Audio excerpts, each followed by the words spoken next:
আসসালামু আলাইকুম স্টুডেন্টস, আশা করি সবাই আমাকে শুনতে পাচ্ছো। আর স্ক্রিনটা দেখা যাচ্ছে কিনা একটু বলো। দেখা যাচ্ছে কি স্ক্রিনটা? জি মিস, আসসালামু আলাইকুম। স্ক্রিন দেখা যাচ্ছে। Thank you so much. ওয়ালাইকুম আসসালাম।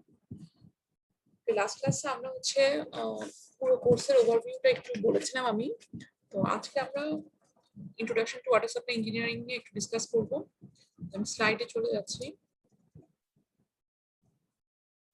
ওয়াটার সাপ্লাই ইঞ্জিনিয়ারিং আসলে ইঞ্জিনিয়ারিং এর সেই ব্রাঞ্চটা যেটা চারটা মেইনলি এলিমেন্ট নিয়ে তার ডেভেলপমেন্ট নিয়ে কাজ করে। সেটা হচ্ছে source of water supply, water transmission, water treatment and water distribution.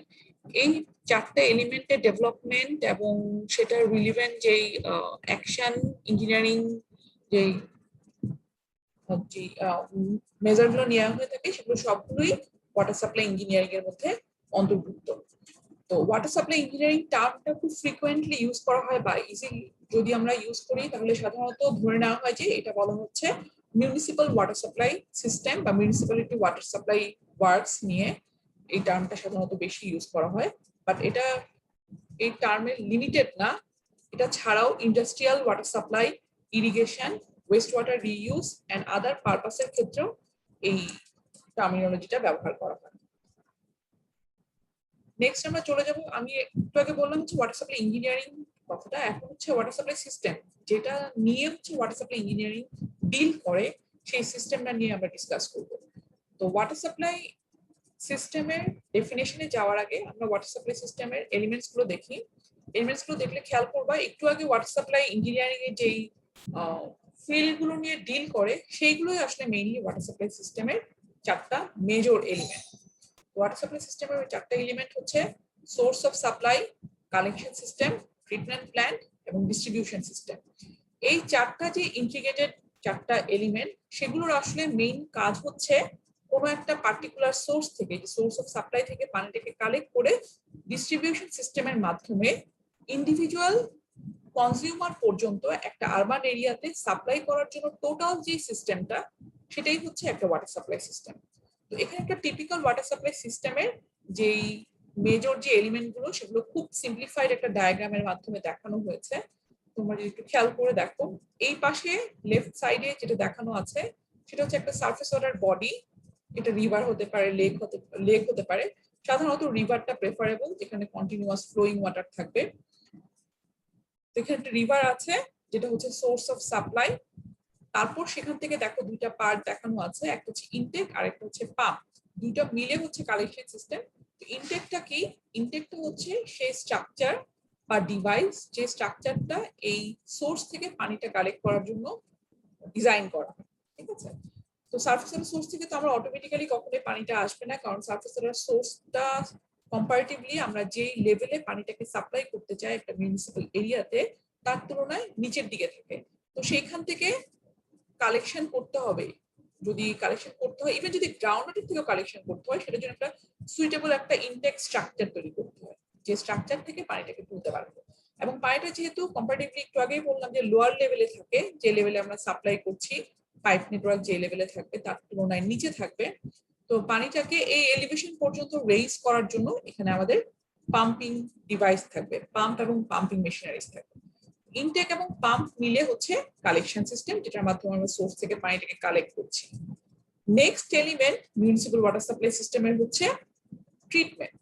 তো ট্রিটমেন্ট কেন করতে হবে? মিউনিসিপাল ওয়াটার সাপ্লাই সিস্টেমে যে পানিটাকে আসলে সাপ্লাই করা হয় সেটা অল পারপাসে ব্যবহার উপযোগী হতে হবে। তো তার মধ্যে সবচাইতে ভালো কোয়ালিটি অ্যাসিওর করতে হয়, কারণ আমাদের একটা পারপাস হচ্ছে ড্রিঙ্কিং পারপাসে আমরা কিন্তু পানিটা ব্যবহার করে থাকি, ইন এডিশন অন্যান্য কাজে ব্যবহারের সাথে সাথে। তো ওয়াটার ট্রিটমেন্টটা হচ্ছে, সেটার উদ্দেশ্য হবে এই যে পানিটাকে আমরা সোর্স থেকে কালেকশন করছি সেটাকে সাপ্লাই করার আগে ড্রিঙ্কিং ওয়াটারের স্ট্যান্ডার্ডে সেটাকে কনভার্ট করে নিয়ে আসে হচ্ছে ট্রিটমেন্টের উদ্দেশ্য। তো তোমরা ছবিটা যদি একটু দেখো, ছবিটাতে দেখা যাচ্ছে তিনটা ইউনিট এখানে দেখা যাচ্ছে, একটা দুইটা তিনটা ইউনিট কিন্তু ট্রিটমেন্টের।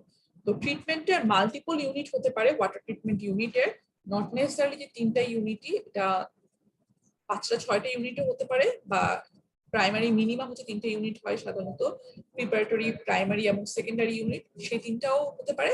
এটা ডিপেন্ড করবে যে সোর্স থেকে পানিটা কালেক্ট করা হচ্ছে সেই সোর্সের ওয়াটার কোয়ালিটি এবং যেখানে আমরা পানিটা সাপ্লাই করছি যে এরিয়াতে সেই এরিয়ার যে ওয়াটার স্ট্যান্ডার্ড মানে মেনটেন করতে হবে সেটার উপর বেস করে আমরা ট্রিটমেন্ট ইউনিটটা ডিজাইন করব। সো কালেকশন সিস্টেম থেকে পানিটা আসছে ট্রিটমেন্ট প্ল্যান্টে। নেক্সট পার্টটা এখান থেকে একটা পাইপের একটা নেটওয়ার্ক যাচ্ছে। হ্যাঁ, এটা হচ্ছে কি বলা হচ্ছে ডিস্ট্রিবিউশন সিস্টেম। ডিস্ট্রিবিউশন সিস্টেমের ফাংশন কি?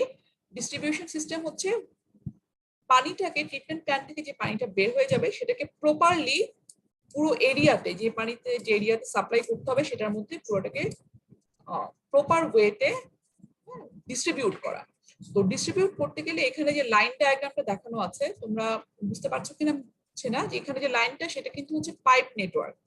তো এই ধরনের যে প্যাটার্নটা, এই যে পাইপ নেটওয়ার্কের প্যাটার্নটা, এটা একটা নির্দিষ্ট টার্ম আছে যে এই প্যাটার্নটা তোমরা কি বলতে পারো কেউ যে এই প্যাটার্নটা কি ধরনের, মানে কি কি টাইপের পাইপ নেটওয়ার্ক?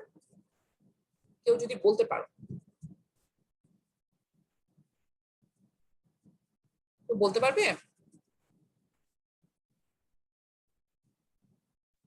আচ্ছা, আমি এখানে একটু বলে নিচ্ছি, এখানে যে ডিস্ট্রিবিউশনের পাইপ নেটওয়ার্ক এই যেগুলো কিন্তু সবই পাইপ, ঠিক আছে?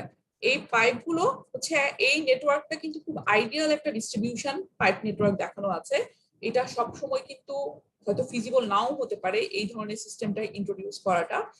তো এই ধরনের সিস্টেমটা আসলে ইন্ট্রোডিউস করা যায় যেখানে হচ্ছে প্ল্যান্ড এরিয়া থাকে, মানে প্ল্যানিং করে যদি কোনো এরিয়া ডেভেলপমেন্ট হয় সেখানে এই ধরনের সিস্টেম ইন্ট্রোডিউস করা যায়। কারণ যেখানে হচ্ছে প্ল্যান্ড এরিয়া থাকবে সেখানে দেখা যায় যে রোড নেটওয়ার্কটাও এরকম থাকে, ঠিক আছে? যেখানে তোমরা তো উত্তরার দিকে অনেকে হয়তো থাকো, অনেকে আসা যাওয়া করো, সেখানে মোটামুটি কিন্তু এরিয়াগুলো প্ল্যান্ড এরিয়া, মানে সেগুলো প্ল্যানিং করে তারপর ডেভেলপমেন্ট হয়েছে। আর আমরা অন্যান্য এরিয়াগুলোতে কিন্তু হচ্ছে আগে ইনফ্রাস্ট্রাকচার ডেভেলপমেন্ট হয়েছে তারপর সেখানে কিন্তু ইউটিলিটি কানেকশন গুলো গেছে। তো যেখানে প্ল্যান্ড এরিয়া থাকে সেখানে রোড নেটওয়ার্ক গুলো সাধারণত এই প্যাটার্নের থাকে, একটা গ্রিড প্যাটার্ন থাকে, তার নাম হচ্ছে গ্রিডের মতো, তোমরা দেখতেই পাচ্ছ। তো গ্রিড প্যাটার্ন থাকে, সেখানে অ্যাক্সেসিবিলিটিটা অনেক ভালো থাকে। তো ইউটিলিটি যে কানেকশন গুলো, পাইপলাইন গুলো, water supply pipe, West water pipe, Suarez pipe বা আদার যে ইউটিলিটি পাইপ গুলো, সেগুলো সাধারণত রোড এর বরাবরই কিন্তু অ্যালাইন থাকে, ঠিক আছে? রোড নেটওয়ার্ক ফলো করেই কিন্তু সেগুলো লে ডাউন করা হয়। তো আমাদের যদি প্ল্যান্ড এরিয়াতে রোড নেটওয়ার্ক এরকম হয় সেক্ষেত্রে আমাদের ডিস্ট্রিবিউশন সিস্টেমে যে পাইপ নেটওয়ার্ক সেটা এরকম করা সম্ভব। কিন্তু যদি রোড নেটওয়ার্ক এই প্যাটার্নের না হয়, গ্রিড প্যাটার্নের না হয়, তাহলে কিন্তু ডিস্ট্রিবিউশন নেটওয়ার্কটা এরকম ফলো করা পসিবল না। সো ডিস্ট্রিবিউশন সিস্টেমের এই যে ছবিটা দেখানো আছে এটা কিন্তু এভাবেই করতে হবে ডিস্ট্রিবিউশন পাইপ নেটওয়ার্ক তা না, এটা হচ্ছে একটা আইডিয়াল নেটওয়ার্ক যেখানে এখান থেকে তোমরা দেখতে পাচ্ছ একটু ডার্ক কালার, কম্পারেটিভলি একটু থিকার যে পাইপলাইনটা সেটা হচ্ছে মেইন ডিস্ট্রিবিউশন পাইপ। সেখান থেকে এই সার্কুলার যে ডায়াগ্রামটা দেখানো আছে সেটা আমি লাস্ট ক্লাসে একটা ভিডিও দেখেছি, যদি তোমরা মনে করতে পারো যে একটা ওভারহেড রিজার্ভার ট্যাঙ্ক থাকে। তো এখানে মেইন পাইপলাইন থেকে পানিটা চলে যাচ্ছে ওভারহেড রিজার্ভার ট্যাঙ্কে, তারপর সেখান থেকে গ্রিড প্যাটার্নে সব কনজিউমারের কাছে পৌঁছাচ্ছে। এখন আসি একটু বলি যে গ্রিড প্যাটার্নটা কেন আইডিয়াল। গ্রিড প্যাটার্ন না হয়ে অন্য কি প্যাটার্ন হতে পারে? অন্য একটা প্যাটার্ন যদি আমি ডিসকাস করি, অন্য প্যাটার্নটা সেট। ম্যাম হ্যাঁ বলো। ম্যাম এই পাইপ নেটওয়ার্কটার নাম কি গ্রিড পাইপ নেটওয়ার্ক? হ্যাঁ, গ্রিড প্যাটার্নের পাইপ নেটওয়ার্ক। এই সবগুলোই হচ্ছে পাইপ, কিন্তু এটা হচ্ছে মেইন পাইপলাইন, তারপর এখান থেকে হচ্ছে ব্রাঞ্চ পাইপ গুলো চলে যাচ্ছে গ্রিডের মতো করে। তবে সেটাই বললাম যে এখানে রোড নেটওয়ার্কটা এই ধরনের থাকলেই তুমি শুধুমাত্র এই ধরনের নেটওয়ার্ক করতে পারবা, আদারওয়াইজ কিন্তু পসিবল না। হ্যাঁ, আমাদের অনেক এরিয়াতে সে ধরো যদি আমরা পুরনো ঢাকার দিকে যদি চিন্তা করি সেখানে কিন্তু এই ধরনের কানেক্টিং রোড গুলো খুব কম, তাই না? সেখানে রোড গুলো কি ওয়ান ওয়ে রোড, মানে একদিকে তুমি শুধুমাত্র ইয়ে আছে, মানে ডেড এন্ড আছে সেখানে। তো এই ধরনের নেটওয়ার্কে কিন্তু সেটা সেভাবে সম্ভব না।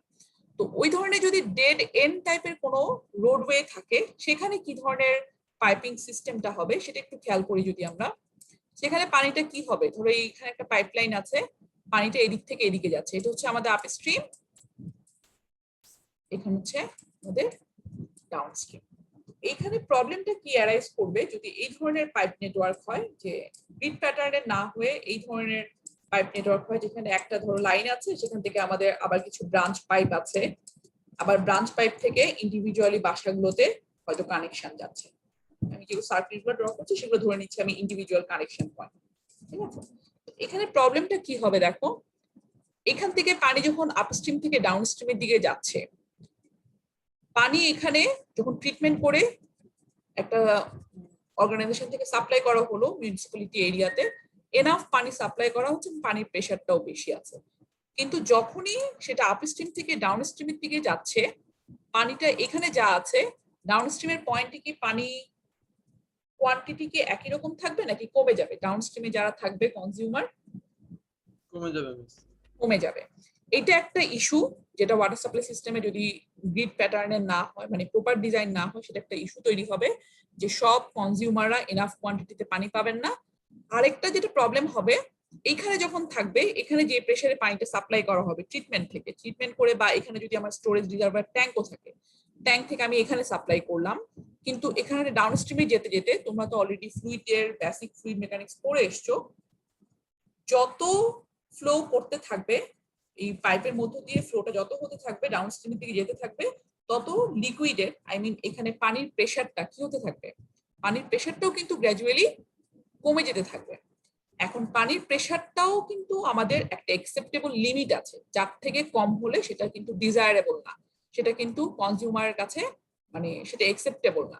সো এটাও খেয়াল রাখতে হবে যে আমাদের নেটওয়ার্কটাকে এমন ভাবে ডিজাইন করতে হবে যে সিস্টেমের মধ্যে আপস্ট্রিম থেকে ডাউনস্ট্রিম বা রিমোট পয়েন্টে যাই থাকুক না কেন, তখন এখানে কিন্তু সবচেয়ে দেখা যাবে যে তারা সবচেয়ে কম প্রেসারে পানি পাবে এবং কম কোয়ান্টিটির পানি পাবে। তো এরকম যাতে না হয়, অ্যাটলিস্ট অ্যাকসেপ্টেবল কোয়ান্টিটি এবং অ্যাকসেপ্টেবল প্রেসারের মধ্যে যাতে ডাউনস্ট্রিমে বা মোস্ট রিমোট পয়েন্টে কনজিউমার যারা আছেন তারা যাতে পানি পান, সেটা কিন্তু ওয়াটার সাপ্লাই সিস্টেমের এই ডিস্ট্রিবিউশন নেটওয়ার্কের মাধ্যমে এনশিওর করতে হবে। সো এটা কিন্তু সিম্পল, যদি আমরা ধরে নেই যে জাস্ট আমি পাইপ বসিয়ে দিব, পাইপ বসিয়ে দিলে পানি চলে গেলেই হবে, তা কিন্তু না। আমাদের কিন্তু কিছু অবজেক্টিভ অ্যাচিভ করতে হবে। তো এখন আসি একটু অবজেক্টিভ গুলোতে, আমি ডেফিনেশনটাতে আমি পরে আসতে চাই একটু। অবজেক্টিভ গুলো আমি অলরেডি একটা বলেছি, যেটা সেকেন্ড পয়েন্টটা দেখো, to supply water to the consumer at adequate quantity and adequate pressure। আমরা ওয়াটার সাপ্লাই সিস্টেমের এলিমেন্ট দেখলাম, আমি সোর্স থেকে এরকম কালেকশন সিস্টেম, ট্রিটমেন্ট প্ল্যান্টের মাধ্যমে, ডিস্ট্রিবিউশন সিস্টেমের মাধ্যমে ইন্ডিভিজুয়াল কনজিউমার পর্যন্ত পৌঁছাচ্ছি, কিন্তু কনজিউমার পানি পাচ্ছে ঠিকই, একটা হচ্ছে এনাফ পানি পাচ্ছে না, আর একটা হচ্ছে প্রেসার খুব কম পাচ্ছে। তো সেক্ষেত্রেও কিন্তু সমস্যা দেখা দিবে। ঠিক আছে, তো আমাদেরকে সেটা ডিজাইন করতে হবে। তো প্রেসার কম হলে কি সমস্যা, যেমন আমরাও কিন্তু এখন সেটা খুব সাফার করি, ঢাকা শহরে অনেক বাসাতেই ডিরেক্ট পাইপলাইনে যে পানিটা আসে, আমাদের যে কানেকশনটা থাকে, সে ধরো এই মেইন লাইনের সাথে যে কানেকশনটা, সেই কানেকশনে পানি হয়তো আসছে কিন্তু পানির প্রেসার এতটাই কম, অনেক সময় আন্ডারগ্রাউন্ড যে রিজার্ভার ট্যাঙ্ক সেটাও কিন্তু পুরোপুরি ফিল করা যায় না, সেটাকেও আমাদের কি করতে হয়, অনেক সময় অনেকেই কিন্তু হয়তো পাম্প করে পানিটাকে টেনে নিয়ে আসছে। ঠিক আছে, সাধারণত দেখা যায় এইটার রিকোয়ার্ড প্রেসার মিউনিসিপ্যাল এরিয়াতে এটা অ্যাকসেপ্টেবল যে প্রত্যেক কনজিউমার যাতে 30 থেকে 40 PSI এই প্রেসারে পানি পায়, কিন্তু এটা যদি প্রপারলি ডিজাইন ডিস্ট্রিবিউশন নেটওয়ার্ক না হয় তাহলে কিন্তু সেটা এনশিওর করা সম্ভব না। এখন এটা একটা হচ্ছে নেটওয়ার্ক সিস্টেম ডিজাইন করার মাধ্যমে পাওয়া যেতে পারে, আর যদি নেটওয়ার্ক সিস্টেম ধরো যেটা বললাম যে নেটওয়ার্কটা ডিজাইনটা অনেক ক্ষেত্রেই কিন্তু আমাদের হাতে না, এটা কিন্তু রোড নেটওয়ার্কের উপরেই আমাদের ভ্যারি করতে হয়। তো এমন যদি সিস্টেম হয় যে আমার এরকম সিঙ্গেল পাইপলাইনই বসাতে হচ্ছে, যেখানে আপস্ট্রিমের থেকে ডাউনস্ট্রিমের দিকে যেতে যেতে পানির প্রেসার কমে যাবে, সেক্ষেত্রে অল্টারনেট অপশনও আছে। অল্টারনেট অপশন কি হতে পারে? অল্টারনেট অপশন হতে পারে, সে ধরো এখানে আমার প্রেসার বেশিই ছিল, আপস্ট্রিমে পানির প্রেসার 50 PSI ছিল, ডাউনস্ট্রিমে যেতে যেতে দেখা গেল যে পয়েন্টের কথা বলছি সেখানে 20 PSI চলে আসছে, তো আমার অ্যাকসেপ্টেবল লিমিটের নিচে নেমে চলে আসছে। তো সেখানে যারা পানি সাপ্লাই করছে যে অর্গানাইজেশন, তাদের একটা হতে পারে, মেজার হতে পারে যে যেখানে পানির প্রেসার অ্যাকসেপ্টেবল লিমিটের থেকে নেমে চলে আসছে, এখানে পি বলতে আমি পাম্প বোঝাচ্ছি, সেখানে আমি এই লাইনের এই জায়গাটাতে পাম্প করতে পারি, পাম্প বসায় দিতে পারি যদি সুযোগ থাকে আর কি, যদি সেরকম স্কোপ থাকে, প্রভিশন থাকে। তো পাম্প বসিয়ে দিলে সুবিধা কি হবে? পাম্পের ফাংশন কি কেউ বলতে পারো যে পাম্প কি কাজ করে? ওয়াটার পাম্প তো তোমরা অনেকেই দেখেছো, কিন্তু কাজটা কি, মানে মেইন কাজটা কি, সেটা প্রিন্সিপালটা কি সেটা বলতে পারবা? পানিটা হচ্ছে রিজার্ভারে এনে রিজার্ভ করে আর কি। রিজার্ভ করে, হ্যাঁ। একটা তোমরা হয়তো বা আমরা দেখি যেটা যে আন্ডারগ্রাউন্ড ট্যাঙ্ক থেকে উপরে তুলে, আসলে মেইনলি এটা নট নেসেসারিলি যে হায়ার এলিভেশনে পানিটাকে লিফট করতে হবে তা না। পাম্পের মেইন কাজটা হচ্ছে আসলে যেই লিকুইডটাকে ট্রান্সফার করছে সেই লিকুইডে অ্যাডিশনাল এনার্জি ট্রান্সফার করে। সেই এনার্জি দিয়ে অনেক কিছু হতে পারে। একটা হচ্ছে তোমরা যেটা দেখে আসো যে নিচ থেকে পানিটাকে উপরে তুলতে হয়, হ্যাঁ। নিচ থেকে উপরে তুলতে গেলে তো পানিতে অ্যাডিশনাল প্রেসার দরকার, সেই প্রেসারটা ক্রিয়েট করছে। অথবা এখানে আরেকটা কেস কিন্তু আমরা বলছি, এখানে কিন্তু আমি পানিটাকে অন্য লেভেলে তুলতে বলছেন, এখানে আমি পাম্প ইউজ করছি। সেই পাম্পের কি কাজ হবে, এখানে পানির প্রেসারটা এই জায়গাটায় কম, যখন পাম্প করে আমি পানিটাকে সাপ্লাই করব পানির প্রেসারটা আবার বেড়ে যাবে। তো এটা একটা অল্টারনেট ওয়ে হতে পারে, যদি প্রপার ওয়েতে আমরা ডিস্ট্রিবিউশন সিস্টেম ডিজাইন করতে না পারি। সেখানে হতে পারে যে যেখানে প্রেসারটা কমে যাচ্ছে, মানে অবশ্যই এখানে অনেক কিছু ডিজাইন কনসিডারেশনের ব্যাপার আছে, সেখানে আমরা অ্যাডিশনাল বুস্টার পাম্প ইউজ করতে পারি। বুস্টার পাম্প ইউজ করে তারপর ডাউন স্ট্রিমের প্রেসারটাকে, এখন এটাতে একটা পাম্প বসালে হবে না, এই নেটওয়ার্কের মধ্যে যেখানে যেখানে পানির প্রেসার ড্রপ করতে পারবে সেটা যদি ডিজাইন করে কনফার্ম হওয়া যায়, সেই সমস্ত লোকেশনগুলোতে পাম্প বসিয়ে অ্যাডিকুয়েট প্রেসারে তোমাকে সাপ্লাই করতে হবে। তো এটা একটা মেজর একটা অবজেক্টিভ ওয়াটার সাপ্লাই সিস্টেমে, যে আমাদের ইন্ডিভিজুয়াল কনজিউমার পর্যন্ত, টোটাল পাইপলাইনে না, কিন্তু ইন্ডিভিজুয়াল কনজিউমার, ইভেন রিমোট পয়েন্টে যে আছে সবচাইতে দূরে যেই কনজিউমারকে সাপ্লাই করা হচ্ছে, সেও যাতে তার পর্যাপ্ত পরিমাণ পানি পায় এবং অ্যাডিকুয়েট প্রেসার বা সাফিসিয়েন্ট প্রেসারে পানিটা পাচ্ছে, সেটা এনশিওর করতে হবে ওয়াটার সাপ্লাই সিস্টেমের মাধ্যমে। এরপরে যে অবজেক্টিভ, অবশ্যই আমি বলছি যে আমরা পানি যেটা সাপ্লাই করা হবে একটা মিউনিসিপাল ওয়াটার সাপ্লাই সিস্টেমে, সেখানে অনেক পারপাসে ব্যবহার করা হয়, কিন্তু তার মধ্যে সবচাইতে ভালো কোয়ালিটির ওয়াটার দরকার যে পারপাসের জন্য, সেটা হচ্ছে ড্রিঙ্কিং ওয়াটার হিসেবে আমরা ব্যবহার করছি। সো যদি ড্রিঙ্কিং ওয়াটার হিসেবে ব্যবহার করতে হয়, সেটা সেই কোয়ালিটি মেনটেন করে, I mean safe and wholesome water, হেলথের যে সমস্ত কনসার্ন থাকবে সেই ইস্যুগুলো যাতে ডেভেলপ না করে, সেটা মেনটেন করে, সেই স্ট্যান্ডার্ড মেনটেন করে কনজিউমারদেরকে পানিটাকে সাপ্লাই করতে হবে। তো কনজিউমার কিন্তু খুব সামান্যই পানি ড্রিঙ্কিং ওয়াটার হিসেবে ব্যবহার করছে, তার বাকিটা কিন্তু অন্য পারপাসে ব্যবহার করছে। বাট সিস্টেমে যে পানিটা সাপ্লাই করতে হবে সেই পুরো পানিটাকেই সেফ হতে হবে, ড্রিঙ্কেবল, পোর্টেবল হতে হবে। টার্মটাকে পোর্টেবল বলা হয়, যেটা হচ্ছে ড্রিঙ্কিং ওয়াটার হিসেবে সেফ। আর আরেকটা হচ্ছে যেটা বললাম যে যদিও আমরা পানিটাকে মেইনলি টার্গেট করছি, মেইন অবজেক্টিভ হচ্ছে ড্রিঙ্কিং ওয়াটার হিসেবে ব্যবহার করার জন্য, বাট এটা ছাড়া বাকি আদার পারপাসে বা অন্য কোনো টাইপের যদি ওয়াটার ইউজ হয়, স্পেশালি কমার্শিয়াল ইউজ হতে পারে, ওই এরিয়াতে কিছু ইন্ডাস্ট্রিয়াল ডেভেলপমেন্টও থাকতে পারে, সব পারপাসের জন্যই যাতে ওই এরিয়াতে যা যা পারপাসে পানি ব্যবহার হয় সবগুলোর জন্যই যাতে অ্যাভেলেবেল হয়, সেটা এনশিওর করতে হবে। তো এই তিনটাই হচ্ছে মোটামুটি একটা মিউনিসিপাল ওয়াটার সাপ্লাই সিস্টেমের ব্রড অবজেক্টিভ। আরো তো অ্যাডিশনাল অনেক অবজেক্টিভ আছে, কিন্তু এই তিনটা অবশ্যই এনশিওর করতে হবে যদি একটা good water supply system design করতে হয়। এগুলো যদি আমরা কনসিডার করি, আমাদের যে existing water supply system, Dhaka শহরে ঢাকা ওয়াসা পানি সাপ্লাই করছে আমাদের, কোনোটা কি মিট করছে 100%? আমরা বলতে পারি এই তিনটা হচ্ছে মেইন অবজেক্টিভ যদি এটার রিগার্ডে যদি আমরা চিন্তা করি, না মিস করছে না, কোনোটাই মিট করতে পারছে না। সো তাহলে এটাকে কিন্তু গুড ওয়াটার সাপ্লাই সিস্টেম বলা যাবে না। সো তোমরা যদি ওয়াটার সাপ্লাই ইঞ্জিনিয়ার হিসেবে কাজ করো, তখন যদি ডিজাইন করতে হয় একটা সিস্টেম, অবশ্যই এই পয়েন্টগুলো মাথায় রেখে কিন্তু ডিজাইন করতে হবে। হ্যাঁ, এখন আসলে ওয়াটার সাপ্লাই সিস্টেমে আমরা এলিমেন্ট গুলো বুঝে ফেলেছি, এটার ফাংশনটা মানে অবজেক্টিভটা, মানে ওয়াটার সাপ্লাই করবে সোর্স থেকে কমিউনিটি পর্যন্ত, সেটাও বুঝলাম। কিন্তু এটার যে এলিমেন্ট গুলো, সেগুলোর মধ্যে আসলে দুই ধরনের কম্পোনেন্ট বা এলিমেন্ট আছে। একটা হচ্ছে হাইড্রোলজিক কম্পোনেন্ট, আর একটা হচ্ছে হাইড্রোলিক কম্পোনেন্ট। হাইড্রোলজিক কম্পোনেন্টটা ওয়াটার সাপ্লাই সিস্টেমের কোন পার্টটা, সেটা হচ্ছে সোর্স রিলিভেন্ট যেই কম্পোনেন্ট গুলো ডিজাইন করতে হবে আমাদেরকে, সেগুলো হচ্ছে হাইড্রোলজিক কম্পোনেন্ট। কারণ আমাদেরকে ওয়াটার সাপ্লাই সিস্টেমের, মিউনিসিপাল ওয়াটার সাপ্লাই সিস্টেমের জন্য কিন্তু আমাদের ন্যাচারাল যে ওয়াটার সোর্স সেগুলোর উপরে ডিপেন্ড করতে হবে, ইদার গ্রাউন্ড ওয়াটার সোর্স অথবা সারফেস ওয়াটার সোর্স। তো এই ধরনের অ্যাটমসফিয়ারে বা আর্থে যেই ন্যাচারাল ওয়াটার সোর্স আছে সেই রিলেটেড যে স্টাডিজ তোমরা তো জানো যে সেগুলোকে বলা হয় হাইড্রোলজিক স্টাডিজ, সেটার রিলেভেন্ট যে ইঞ্জিনিয়ারিং মেজারগুলো নিতে হবে এই সিস্টেমে, সেটা হচ্ছে হাইড্রোলজিক কম্পোনেন্ট। আর হাইড্রোলিক কম্পোনেন্টটা কি, পানিটাকে সোর্স থেকে কালেকশন করে এই যে ডিস্ট্রিবিউশন নেটওয়ার্কের মাধ্যমে ইন্ডিভিজুয়াল কনজিউমার পর্যন্ত সাপ্লাই করা হচ্ছে, এখানে কিন্তু বিশাল একটা পাইপ নেটওয়ার্ক আছে। কিছু পাইপ মেইন পাইপ, এগুলো যেমন হচ্ছে মেইন পাইপ লার্জ সাইজের, কিছু পাইপ ছোট pipe, branch pipe, tertiary pipe, কিন্তু সবগুলো কিন্তু পাইপের মাধ্যমে পানিটাকে কনভে করে নিয়ে যাওয়া হচ্ছে। তো হাইড্রোলিক কম্পোনেন্টটা এখানে আসতেছে, যেখানে পানিটা কনফাইন্ড একটা কন্ডুইটের মধ্যে পানিটা আন্ডার প্রেসারে ফ্লো করছে, সেটা হচ্ছে হাইড্রোলিক এলিমেন্টটা। ঠিক আছে, তো পুরো ওয়াটার সাপ্লাই সিস্টেমে এখানে যে ডিজাইন পার্টটা, সেটার মধ্যে দুইটা এলিমেন্ট থাকছে, একটা হচ্ছে হাইড্রোলজিক ইঞ্জিনিয়ারিং কম্পোনেন্ট থাকছে, আবার কিছু হচ্ছে হাইড্রোলিক এলিমেন্ট থাকছে। তার মাধ্যমে সোর্স থেকে কমিউনিটি লেভেলে ইন্ডিভিজুয়াল কনজিউমার পর্যন্ত সিস্টেমেটিক ওয়েতে এই অবজেক্টিভ গুলো অ্যাচিভ করে যে সিস্টেমের মাধ্যমে পানি সাপ্লাই করা হয়, সেটাকেই আমরা বলছি হচ্ছে ওয়াটার সাপ্লাই সিস্টেম। তো এলিমেন্টস গুলো নিয়ে আশা করি আর কারো কোনো কনফিউশন নাই, যদি থাকে বলতে পারো।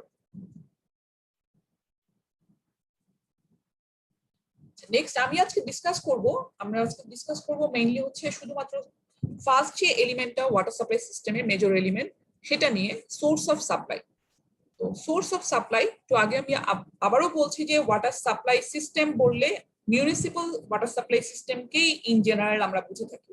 মানে আমরা ইন্ডিভিজুয়ালি কিন্তু অনেক সময় আমাদের বাসায় ওয়াটার সাপ্লাই অ্যারেঞ্জমেন্ট করে থাকি, যে সমস্ত রিমোট এরিয়াতে অনেক জায়গাতে এরকম হয়ে থাকে, সেগুলো নিয়েও কিন্তু আমরা কথা বলছি না, আমরা বলছি মিউনিসিপাল এরিয়ার ওয়াটার সাপ্লাই সিস্টেম নিয়ে। তো মিউনিসিপাল এরিয়াতে যে ওয়াটার সাপ্লাই করতে হবে, সেটার যদি সোর্স সিলেকশন করতে হয়, সেই সোর্সে এনাফ ওয়াটার থাকতে হবে এবং কন্টিনিউয়াস ফ্লোয়িং ওয়াটার থাকতে হবে। মানে কন্টিনিউয়াস যদি পানি না থাকে, বছরের একটা সময় পানি থাকে, বছরের একটা সময় না থাকে, সেখান থেকে কিন্তু মিউনিসিপাল ওয়াটার সাপ্লাই সিস্টেমে পানি সাপ্লাই করা সম্ভব না, কারণ আমাদের কন্টিনিউয়াস সেখানে পানি সাপ্লাই করতে হবে, হিউজ অ্যামাউন্ট অফ পানি সাপ্লাই করতে হবে। এই কনটেক্সটে আমরা যে দুটো মেজর সোর্স থেকে পানিটা সাপ্লাই করে থাকি, একটা হচ্ছে সারফেস ওয়াটার সোর্স আর একটা গ্রাউন্ড ওয়াটার সোর্স। তোমরা দুই ধরনের সোর্সের সাথে ফ্যামিলিয়ার, তারপরে একটু আমি জাস্ট রিপিট করছি। Surface water source, surface water source বা সারফেস ওয়াটার বলতে কি বোঝা যায়, যেগুলো হচ্ছে সারফেসের অ্যাক্রস দিয়ে রান করছে বা অ্যাটমসফিয়ার এক্সপোজ অবস্থায় আছে যে ওয়াটার বডিগুলো, সেগুলোকে আমরা সাধারণত সারফেস ওয়াটার বডি বলে থাকি, যেমন রিভার, লেক, পন্ড, রিজার্ভার। আর গ্রাউন্ড ওয়াটার কোনটা, যেই গ্রাউন্ড ওয়াটারটা হচ্ছে সারফেস ওয়াটারের যে পানিটা মাটির ভিতরে পেনিট্রেট করে মাটির ডিপ লেয়ারে চলে যাচ্ছে এবং সেখানে হচ্ছে রিজার্ভ থাকছে, সেই পানিটাকে বলা হচ্ছে গ্রাউন্ড ওয়াটার, বা অনেক সময় আমরা এটাকে সাবসারফেস ওয়াটারও বলে থাকি। Subsurface because below the earth surface, এই জন্য এটাকে অনেক সময় আমরা সাবসারফেস ওয়াটারও বলে থাকি। ঠিক আছে, তো দুইটাই আসলে এখন যদি বলি যে দুইটারই আসলে মেইন সোর্স, মানে সারফেস ওয়াটার বডিতে বা গ্রাউন্ড ওয়াটারে যে পানিটা আসে, সেগুলো তো আর অটোমেটিক্যালি থাকে না, সেগুলো কিন্তু কন্টিনিউয়াসলি রিচার্জ হচ্ছে। এবং সেই রিচার্জের সোর্সটা কোথায় বলতো, কিভাবে সারফেস ওয়াটার বডিগুলো বা গ্রাউন্ড ওয়াটারে যে পানিটা জমা থাকে মাটির নিচে, সেই পানিগুলো কিভাবে রিচার্জ হয় প্রতিনিয়ত একটা নির্দিষ্ট সময় পর পর। বৃষ্টির পানিতে, এরপর হিমালয় থেকে যেটা আসে। মেইনলি বৃষ্টির পানি হচ্ছে, রেইনফল হচ্ছে ওয়ান কাইন্ড অফ প্রেসিপিটেশন, কিন্তু রেইনফল ছাড়াও বাকি আদার যে সমস্ত যে কোনো ফর্মের প্রেসিপিটেশনই হোক না কেন, রেইনফল হতে পারে, স্নোফল হতে পারে, হেইল, এই ধরনের সবগুলোর মাধ্যমে বিভিন্ন ধরনের যে প্রেসিপিটেশন আমাদের আর্থ সারফেসে আসছে, সেগুলোই কিন্তু সারফেস ওয়াটার এবং as well as ground water দুটোকে কিন্তু রিচার্জ করছে। দুটো রিচার্জের প্রসেসটা ডিফারেন্ট হওয়ার কারণে সারফেস ওয়াটার এবং গ্রাউন্ড ওয়াটারের কোয়ালিটি কিন্তু সেম হয় না, দুটার কিন্তু আবার কোয়ালিটি ডিফারেন্ট হয়।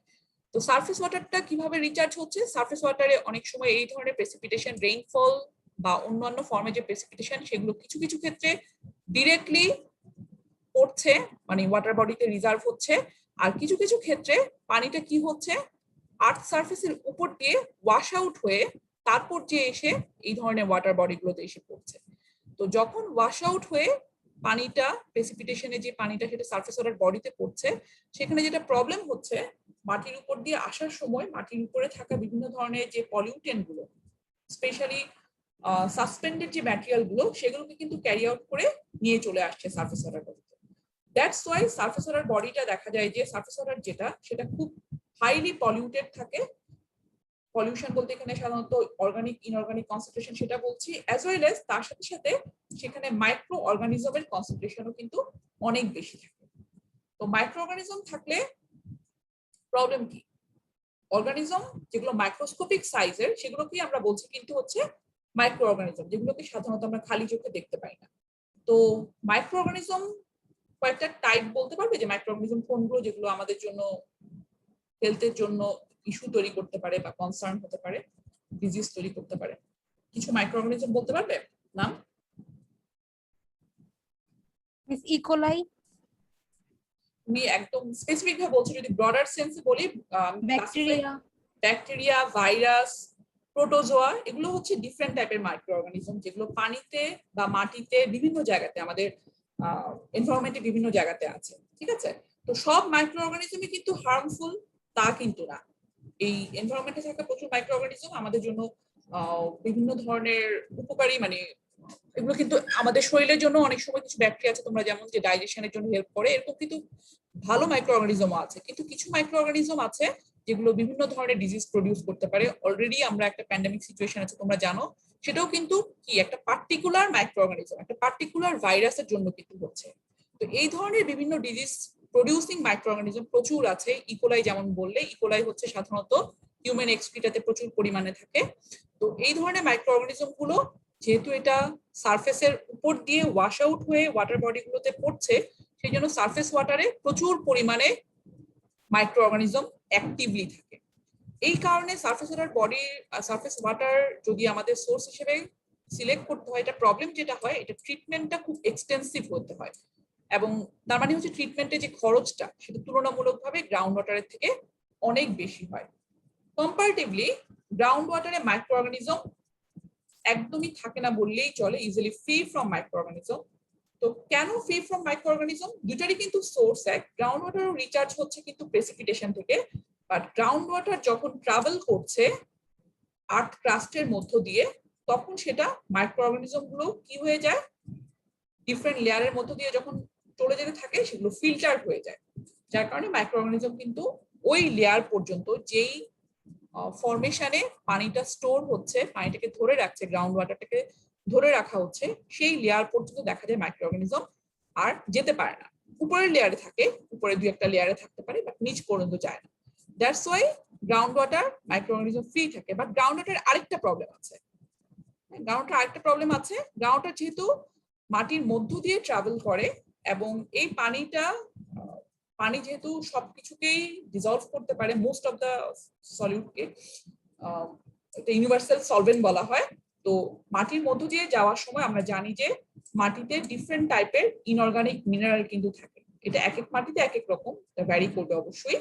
সেই মিনারেল গুলোকে কি করবে, যখন নিচের দিকে স্লিপেজ হতে থাকবে, তখন যাওয়ার সময় পানির সাথে সাথে মিনারেল গুলোকেও কিন্তু ডিজলভ করে এই গ্রাউন্ড ওয়াটার যে লেয়ারে রিজার্ভ থাকবে সেখানে কিন্তু নিয়ে যাবে। এটার কারণে গ্রাউন্ড ওয়াটারের কেমিক্যাল কোয়ালিটিটা কিন্তু খারাপ হয়। আমরা যদি এখন দুইটা সোর্স নিয়ে একটু কম্পারেটিভ করি, দুইটা সোর্স তোমরা ক্লিয়ার। তো দুইটা সোর্সের মধ্যে প্রেফারেবল সবসময় হচ্ছে সাধারণত গ্রাউন্ড ওয়াটার, কারণ হচ্ছে ground water mainly micro organism free থাকে, যেটাকে আমরা ড্রিঙ্কেবল ওয়াটার হিসেবে সহজেই ইউজ করতে পারি বা পোর্টেবল ওয়াটার হিসেবে ইউজ করতে পারি, যেখানে সারফেস ওয়াটার বডিতে প্রচুর পরিমাণে মাইক্রো অর্গানিজম থাকে। কিন্তু উল্টাভাবে বলতে পারি, সারফেস ওয়াটার বডির মধ্যে কিন্তু ডিজলভ কেমিক্যাল কিন্তু বা ডিজলভ মিনারেল কনসেন্ট্রেশন কিন্তু তুলনামূলকভাবে কম থাকে। তার তুলনায় গ্রাউন্ড ওয়াটারে কিন্তু ডিজলভ কেমিক্যাল বা ডিজলভ মিনারেল কনসেন্ট্রেশন অনেক বেশি থাকে।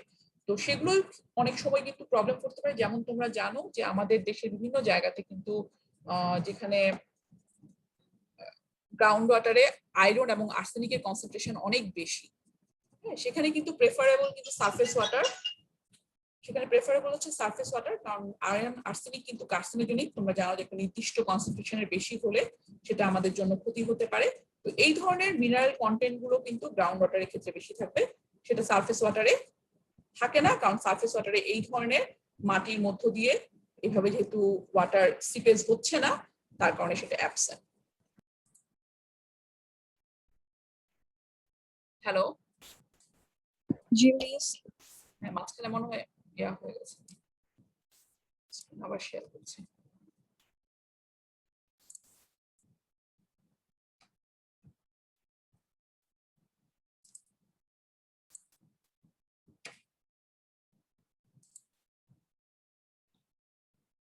নেক্সট আসলে আমরা একটা ওয়াটার সাপ্লাই সিস্টেমের সোর্স সিলেকশনটা কিভাবে করব। আই মিন হতে পারে সোর্স সিলেকশনের কোনো অপশনই থাকছে না। আই মিন যেখানে হচ্ছে আমরা পানি সাপ্লাই করব তার কাছাকাছি যদি সারফেস ওয়াটার সোর্স না থাকে, অবভিয়াসলি আমাদেরকে গ্রাউন্ড ওয়াটার সোর্সকেই সিলেক্ট করতে হবে। আর যদি সারফেস ওয়াটার বডি থাকে গ্রাউন্ড ওয়াটারের লেভেল হয়তো অনেক নিচে, তখন অল্টারনেটিভ থাকে না, আমরা সারফেস ওয়াটার সোর্সকেই সিলেক্ট করে নিই। কিন্তু দুইটা সোর্সই যদি অ্যাভেলেবেল থাকে তাহলে আমরা কোন সোর্সটা একটা মিউনিসিপাল ওয়াটার সাপ্লাই সিস্টেমের জন্য সিলেক্ট করব, সেই সিলেকশন ক্রাইটেরিয়া মূলত তিনটা প্যারামিটারের উপরে বেস করে আমরা সোর্স সিলেকশন করে থাকি। একটা হচ্ছে water quantity, water quality and cost. আচ্ছা, এটাতে যাওয়ার আগে আমি একটু আবার সোর্স এ আসি। সরি, সোর্সের ক্ষেত্রে আমি কিন্তু টিপিক্যাল দুইটা সোর্সই বলেছি, এছাড়া কিন্তু অল্টারনেটিভ অন্যান্য সোর্সও আছে। তো মেইন যে সোর্সটা এখন অনেক জায়গাতে ইউজ করা হয়, সি ওয়াটার সোর্সও কিন্তু অনেক জায়গাতে ইউজ হচ্ছে। যেখানে ফ্রেশ ওয়াটার সোর্সের স্কারসিটি আছে সেখানে সি ওয়াটার বা স্যালাইন ওয়াটারটাকেও অল্টারনেটিভ সোর্স হিসেবে ইউজ করা হচ্ছে। আরেকটা হচ্ছে এখন খুব বেশি ইউজ হচ্ছে রেইন ওয়াটার হারভেস্টিং। তোমরা হয়তো টার্মটা শুনে আসছো যে রেইন ওয়াটারটা কম্পারেটিভলি তার ওয়াটার কোয়ালিটি ভালো হয়, এক্সেপ্ট হচ্ছে শুরুর দিকে কিছুটা বৃষ্টি পানি ছাড়া, পরে একটু খুব ভালো কোয়ালিটি হয়। সেটাকে আমরা ওয়াটার সাপ্লাই সিস্টেমের সোর্স হিসেবে ইউজ করতে পারি, বাট সাধারণত মিউনিসিপাল এরিয়াতে ওটা করা সম্ভব না রেইন ওয়াটারকে। কেন রেইন ওয়াটারকে মিউনিসিপাল এরিয়াতে সোর্স হিসেবে অ্যাডপ্ট করা সম্ভব না, এটা কি কোনো আইডিয়া আছে? রেইন ওয়াটার কেন মিউনিসিপাল ওয়াটার সাপ্লাই সিস্টেমের সোর্স হিসেবে আমরা সাধারণত সিলেক্ট করব না, তো বলতে পারবা? মিক্স, কারণ এটা সবসময় অ্যাভেলেবেল না। হ্যাঁ, এটা হচ্ছে সবচেয়ে বড় রিজন। একটা কোয়ান্টিটিও একটা ইস্যু আছে। মিউনিসিপাল ওয়াটার সাপ্লাই সিস্টেমটা সাধারণত বেশ ভালো একটা এরিয়া কাভারেজের জন্যই করা হয়। তো এত বড় এরিয়ার জন্য ওয়াটার রিজার্ভ করার জন্য বা প্রিজার্ভ করতে হলে যে পরিমাণ ট্যাঙ্ক বা আদার অ্যাডিশনাল অ্যারেঞ্জমেন্ট দরকার সেটা খুবই কস্টলি হয়ে যায়। প্লাস হচ্ছে এটা তো through out the year available থাকবে না। সো এটা ছোট স্কেলে, স্মল স্কেলে রুরাল এরিয়াতে বা যেখানে হচ্ছে এই ধরনের typical water supply system network নাই সেখানের জন্য খুব অ্যাপ্রোপ্রিয়েট একটা সিস্টেম, বাট মিউনিসিপ্যালিটি এরিয়ার জন্য আসলে খুব একটা অ্যাপ্রোপ্রিয়েট না। অল্টারনেটিভ সোর্স হিসেবে থাকতে পারে, বাট মেজর সোর্স কখনোই রেইন ওয়াটার সোর্স হতে পারবে না। এখন আবার আসি, তাহলে আমাদের তো দুইটা সোর্সই থাকছে, একটা হচ্ছে গ্রাউন্ড ওয়াটার সোর্স আর একটা হচ্ছে সারফেস ওয়াটার সোর্স। দুটার মধ্যে আমরা কোনটা সিলেকশন করব? তিনটা ক্রাইটেরিয়ার উপর, কোয়ান্টিটি, কোয়ালিটি এন্ড কস্ট, এই তিনটা জিনিসের উপর বেস করে করব। তো কোয়ান্টিটিতে প্রথমে আসি। এখন কোয়ান্টিটি বলতে পানি কতটুকু সোর্সে অ্যাভেলেবেল। এখন পানি কম থাকলো না বেশি থাকলো সেটা আমি কার সাথে কম্পেয়ার করব? আমার আসলে কতটুকু দরকার তার সাথে কম্পেয়ার করতে হবে। সো প্রথমে এই কোয়ান্টিটির সাথে কম্প্যারিজনের জন্য আমাদের ওয়াটার সাপ্লাই নেটওয়ার্কে কি পরিমাণ পানি সাপ্লাই করতে হবে, ওয়াটার রিকোয়ারমেন্ট কতটুকু আমাদের ওই এরিয়ার বা ওয়াটার ডিমান্ড কতটুকু, সেটা ফার্স্ট অফ অল ক্যালকুলেট করতে হবে। তো ওয়াটার রিকোয়ারমেন্ট বা ওয়াটার ডিমান্ডটা, সে ধরো কোন একটা এরিয়াতে কোন সিটি কর্পোরেশন নতুন করে ওয়াটার সাপ্লাই নেটওয়ার্ক তৈরি করতে যাচ্ছে, তো তখন যে ওয়াটার ডিমান্ডটা ক্যালকুলেশন করবে সেটা কি তখনকার ওই এরিয়ার পপুলেশনের যে কারেন্ট ওয়াটার ডিমান্ড সেটা ক্যালকুলেট করবে নাকি ফিউচারের জন্য প্রেডিক্ট করবে? কোনটা বেটার হবে? আসলে আমাদের ফিউচারের জন্য। কারণ কারেন্টটা করা যাবে না কেন? কারেন্টটা করলেও ঠিক আছে, ফাইন, যখন আমি সিস্টেমটা ইন্ট্রোডিউস করছি তখন যে পরিমাণ পানি দরকার আমি পানি সাপ্লাই করছি, সিস্টেমটাকে সেভাবেই ডিজাইন করছি, বাট দেখা যাবে অল্প সময় পরে সেই সিস্টেমটা আর প্রপারলি ফাংশনিং না, কারণ সেটা তার যে ওয়াটার ডিমান্ডটা সেটার সাথে, সাধারণত তো যেখানে ডেভেলপড এরিয়া, আরবান এরিয়াতে ডেভেলপমেন্ট ডে বাই ডে বাড়তে থাকে এবং সেখানে ওয়াটার ডিমান্ডও সাথে সাথে বাড়তে থাকবে। তাহলে আমরা যে এরিয়াতে পানি সাপ্লাই করব তখন ওয়াটার ডিমান্ড যেটা ক্যালকুলেট করব এটা অবভিয়াসলি ফিউচার পিরিয়ডের জন্য। এখন ফিউচার পিরিয়ডটা কতদিন পরের জন্য? 2 বছর, 5 বছর? সাধারণত মিনিমাম যদি একদম ছোট সিস্টেমও হয় অ্যাটলিস্ট 10 ইয়ার্স ডিজাইন পিরিয়ড ধরে কিন্তু ওয়াটার ডিমান্ডটা বের করতে হবে। দ্যাট মিনস আমরা যে সিস্টেমটা ডিজাইন করব তা 10 বছর পর্যন্ত ইফেক্টিভলি, 10 বছর পরেও তার যে ওয়াটার ডিমান্ডটা থাকবে সেটা যাতে ফুলফিল করতে পারে সেভাবে ধরে ডিজাইন। ঠিক আছে? তো আমাদের দুইটা জিনিস, একটা হচ্ছে সোর্সের কোয়ান্টিটি কতটুকু আছে, আর একটা হচ্ছে আমাদের ডিমান্ড কত। যে ডিমান্ডটা কিন্তু কারেন্ট ডিমান্ড না, ফিউচার ডিমান্ড। তো সোর্সে যে পানিটা থাকবে অবশ্যই কি হতে হবে, আমাদের ডিমান্ডের থেকে সোর্সের অ্যাভেলেবেল ওয়াটারটা বেশি হতে হবে। তো এই ক্ষেত্রে সারফেস ওয়াটার বডি এবং গ্রাউন্ড ওয়াটার দুইটার আসলে কোয়ান্টিটি বা অ্যাভেলেবিলিটি কিন্তু দুই ধরনের। সারফেস ওয়াটার বডিতে তোমরা জানো যে দুইটাতেই আসলে পানির পরিমাণটা কখনোই কনস্ট্যান্ট থাকে না। সারফেস ওয়াটার বডিতে সবচেয়ে বেশি থাকে কখন? বৃষ্টিপাত যখন হয়, তাই না? প্রেসিপিটেশন যখন হয়, মনসুন পিরিয়ডে সবচেয়ে বেশি থাকে, আর সবচেয়ে মিনিমাম থাকে কখন? ড্রাই সিজনে। তাহলে এই যে কোয়ান্টিটির সাথে আমরা যে রিকোয়ারমেন্টটা চেক করব, সেটা কোন সময়ের জন্য করব?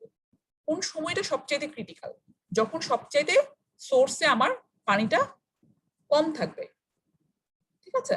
তাহলে গরমের দিনে, ইভেন গরমের দিনে কিন্তু উল্টা হয়, গরমের দিনে সোর্সে পানি সবচেয়ে কম থাকছে, কিন্তু গরমের দিনে আমরা যারা কনজিউমার, আমাদের ডিমান্ডটা কিন্তু সবচেয়ে ম্যাক্সিমাম, ঠিক আছে?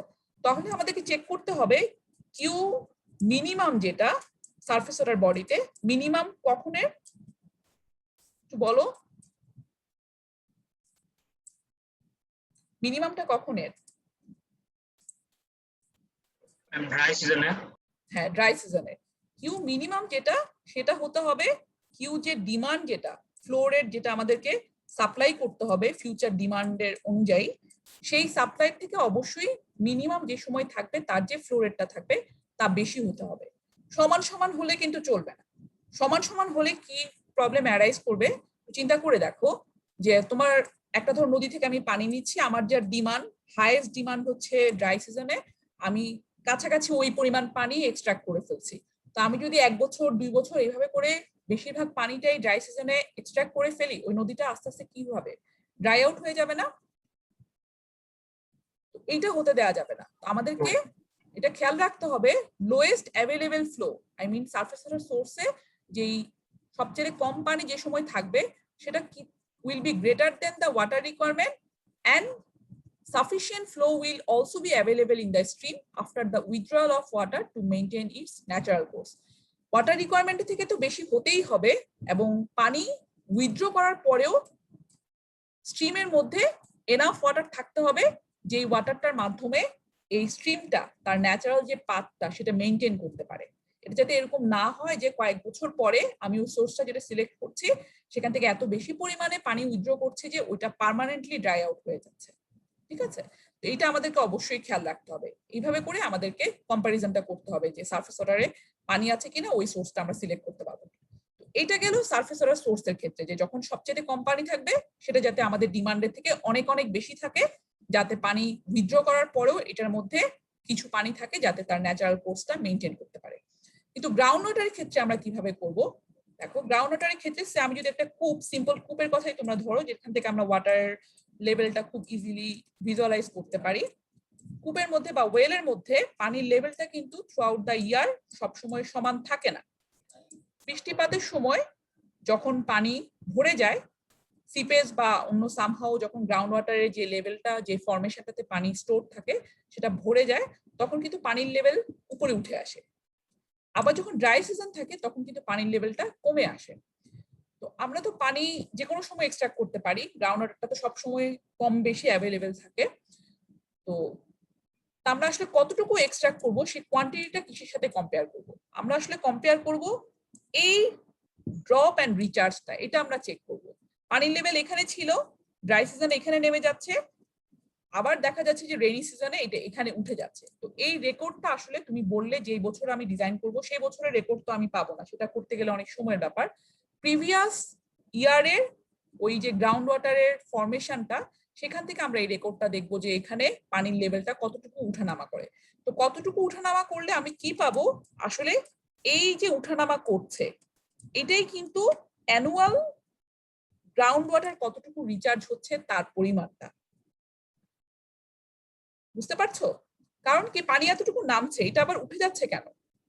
এটা উঠে যাচ্ছে, এই লেভেলটা আবার উঠে যাচ্ছে কারণ হচ্ছে এই পরিমাণ পানি যখন মনসুনের সময়, একটু আগে আমরা ডিসকাস করছি গ্রাউন্ড ওয়াটার কিভাবে যায়, প্রেসিপিটেশনের মাধ্যমে যখন বৃষ্টি হয় তখন বৃষ্টির পানিটাই কিন্তু মাটির মধ্যে থেকে ঢুকে আবার এই গ্রাউন্ড ওয়াটার লেভেলটাকে রিচার্জ করে। তো রিচার্জ হচ্ছে যে পরিমাণটা, সেটাই হচ্ছে আমরা আসলে এই গ্রাউন্ড ওয়াটার লেভেল থেকে বা ওয়েল থেকে সেফলি এক্সট্রাক্ট করতে পারবো। সেফলি বলতে নট নেসেসারিলি যে তুমি এর থেকে বেশি এক্সট্রাক্ট করতে পারবা না, করতে পারবা, কিন্তু করলে কি প্রবলেম হবে? তখন পানির লেভেল এই পর্যন্ত নামার কথা, আমি যদি এর থেকেও বেশি রিচার্জ করি, এর থেকে বেশি পানি তুলে নেই, তাহলে পানির লেভেল দেখা যায় যে আরো নিচে নেমে যাবে। আমরা তো শুনতে পাচ্ছি যে ঢাকা শহরে কি হচ্ছে, পানির যে লেভেলটা থাকছে সেটা পার্মানেন্টলি ডিক্লাইন করছে। পার্মানেন্টলি ড্রপ ডাউন করছে, এটা নিয়ে বারবার করে কথা আসছে না? তো এটা কেন? কারণ আসলে পানির লেভেল তো সবসময় ড্রাই সিজনের নিচে নিয়ে যাবে, এটা খুবই ন্যাচারাল। কিন্তু এটা আবার রিচার্জ হয়ে যে পর্যন্ত আসার কথা, সেই রিচার্জের থেকেও আমরা পানি বেশি এক্সট্রাক্ট করে ফেলছি। পানি এক্সট্রাক্ট করে ফেলার কারণে সেটা পার্মানেন্টলি লেভেলটা যে পরিমাণ রিচার্জ হওয়ার কথা সে পর্যন্ত রিচার্জ হচ্ছে না, আরো নিচে নেমে যাচ্ছে।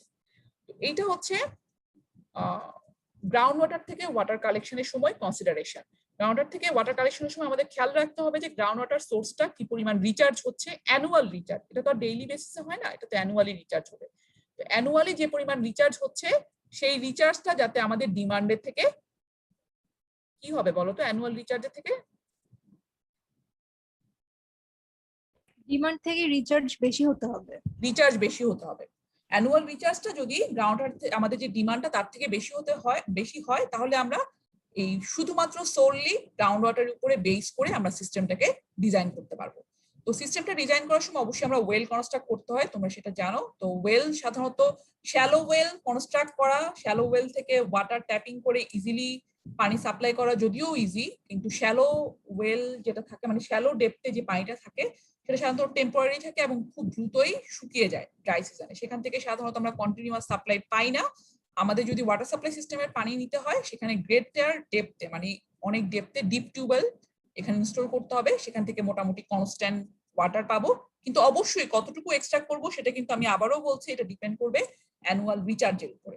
অ্যানুয়াল রিচার্জের সাথে আমরা কম্পেয়ার করে দেখবো যে তো এইভাবে করে আমরা surface water or ground water অথবা মিক্স সোর্সও হতে পারে, যে হয়তো একটা সোর্সে এনাফ ওয়াটার নাই আমাদের ডিমান্ড, তখন দুইটাকে মিক্স করেও কিন্তু সাপ্লাই হতে পারে। তো ঢাকায় কিন্তু এখন কোনটা আছে বলতো, আমরা এখন কোনটা সোর্স হিসেবে সাপ্লাই করছে? ঢাকা ওয়াসা যে পানিটা সাপ্লাই করছে বলতে পারো?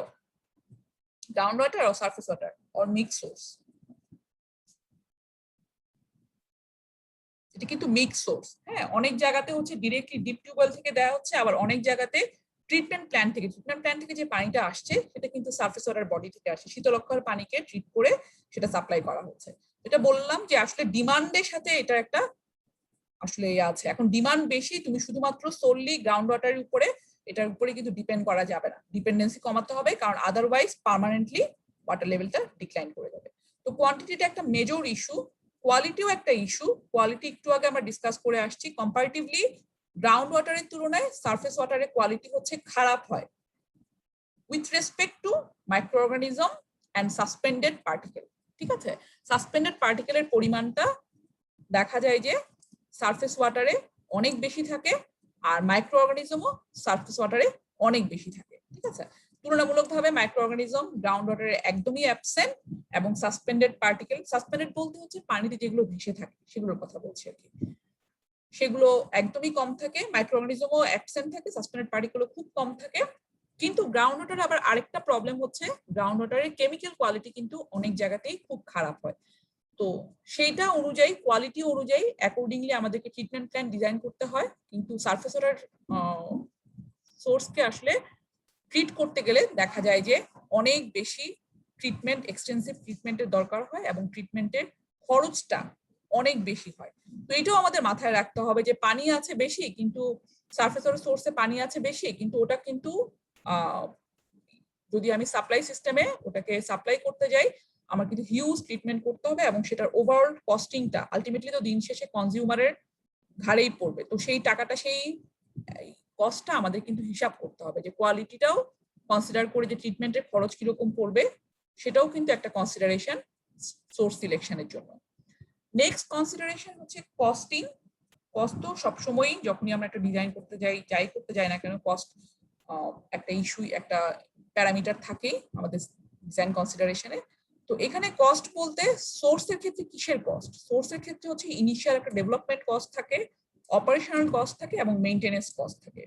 ইনিশিয়াল ডেভেলপমেন্ট কস্ট যদি আমি কি কি হতে পারে একটু জাস্ট আইডিয়া করার জন্য বললি, যেমন যদি আমরা সারফেস ওয়াটার সোর্স থেকে আমরা পানি কালেক্ট করতে চাই, ডিরেক্টলি কালেক্ট করা যায় না, সেখানে একটা স্টেবল কোন একটা স্ট্রাকচার তৈরি করতে হয় যাতে পানিটা, তোমার সারফেস ওয়াটার সোর্সের পানিটা তো ফ্লোয়িং ওয়াটার থাকে, সেখানে যদি স্টেবল স্ট্রাকচার না করা হয়, ফ্লোয়িং ওয়াটারের কারণে যে পাইপের মাধ্যমে আমরা পানি কালেক্ট করবো সেই পাইপগুলো হচ্ছে ড্যামেজ হয়ে যেতে পারে, পুরো সিস্টেমটাই নষ্ট হয়ে যেতে পারে। সেই জন্য একটা স্টেবল স্ট্রাকচার তৈরি করতে হয়, তারপর সেটাকে পাম্প করতে হবে, সো এটার একটা ইনিশিয়াল কস্ট আছে। ইভেন গ্রাউন্ড ওয়াটারের ক্ষেত্রে তুলনামূলকভাবে সারফেস ওয়াটারের থেকে তুলনামূলকভাবে ডেভেলপমেন্ট কস্টটা কম। ডিপ ওয়েল জাস্ট একটা কনস্ট্রাক্ট করে সেখানে হচ্ছে আমরা পাম্প বসিয়ে দিলেই পাম্প করতে পারছি। কিন্তু দেখা যায় যে in the long run operational cost and maintenance cost, আমরা যেগুলো ডিপ ওয়েল থেকে অনেক জায়গাতে পানি সাপ্লাই করা হচ্ছে, তোমরা হয়তো এক্সপিরিয়েন্স করছো যে অনেক সময়ই কিন্তু কি হয়ে যাচ্ছে, পাম্পগুলো নষ্ট হয়ে যাচ্ছে, সেগুলোকে আবার লং টাইম অনেক ধরনের অপারেশনাল কস্ট আছে, পাম্প কিনতে হচ্ছে, খরচ আছে। কিন্তু দেখা যায় সারফেস ওয়াটারের ইনিশিয়াল যে ডেভেলপমেন্ট কস্ট, তারপরে তার অপারেশনাল কস্টটা মিনিমাম থাকে, খুব বেশি একটা থাকে না।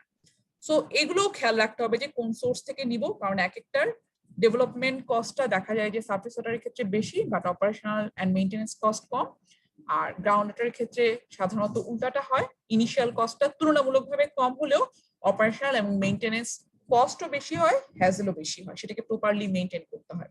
ঠিক আছে, তো এই তিনটা কনসিডারেশন থেকে আমাদের ওয়াটার সাপ্লাই সিস্টেমের জন্য more appropriate source either single সোর্সও হতে পারে অথবা মিক্স সোর্সও হতে পারে, আমরা সিলেকশন করে থাকি একটা মিউনিসিপাল ওয়াটার সাপ্লাই সিস্টেমের জন্য। তো এখানে যেটা দেয়া আছে এই স্লাইডটাতে, সেটা হচ্ছে একটা municipal water supply system planning স্টেজে কি কি স্টেপগুলো ফলো করতে হবে, সেই স্টেপগুলো এটা ক্রোনোলজিক্যালি এখানে